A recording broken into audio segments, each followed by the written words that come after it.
Yeah, definitely get out and enjoy the nice weather. You're going to enjoy it probably for the next several days all the way through Tuesday, because we are going to flip that switch back to colder conditions by this point next week. It's going to be probably vastly different too, and along with precipitation coming back in the forecast too.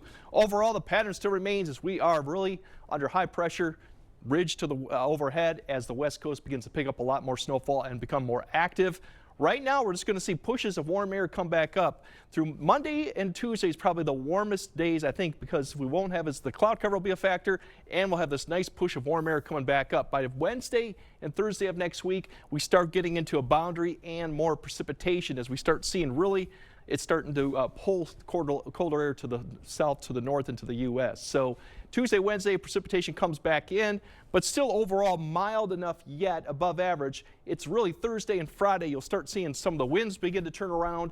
Colder air begins to push back into the area. And you can see that begin to pull into the area further as we go into next weekend, which it'll be colder, but not expecting any really below average temperatures. More like probably back to where we should be, which is the 30s too. But in the meantime, quite a bit of 50s out there to speak of too. Overall, the only thing we got to contend with here in the next several days is that cloud cover that's really persistent up to where all the snow cover is, and that is really along and east of I-94. You'll see some of that develop here right tonight and lower tomorrow. There could be a little bit of fog potential along and east of I-94. They've had some of that as you go into northeast Wisconsin last night. That could be an issue once again. We'll see some clearing skies, but then we have a front that's going to kind of sag south, a little bit of a cold front going into Saturday night. You'll see some of this low cloud cover begin to push back into the area Friday into Saturday. More partly cloudy as you go further southwest, probably more cloudy as you go along I-94 and eastward. That'll kind of push back up, and it's going to kind of waver back and forth. A little bit in doubt of how far it'll go, but that's about the only thing we can talk about through the weekend. Tomorrow's highs, even up to the north, you'll get back into the 40s, 50s further south as we go into Valentine's Day.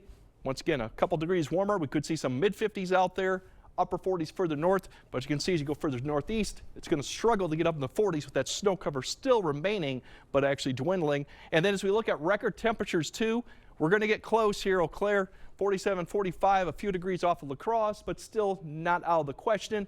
And then Saturday, 50, we're about 3 degrees. Eau Claire's definitely got a shot. If they get another degree or two, we could be setting a record for that. And as we go into Sunday, even warmer too, and potential records going into next week. And that also involves the overnight temperatures, because some areas may struggle to get below 40 degrees. So upper 30s and 40s may be record warm lows for several of the days. And then a lot of precipitation next week. It looks like a pretty good rain bet coming in Tuesday night. And then they have that rain snow mix Wednesday. That's more snow further north, rain further south. And then we start cooling back down to where it's going to be probably all snow as we go into Friday, Saturday, even Sunday. So it's coming back, but in the next several days, enjoy the conditions. All right. Sounds good. Thank you, Greg.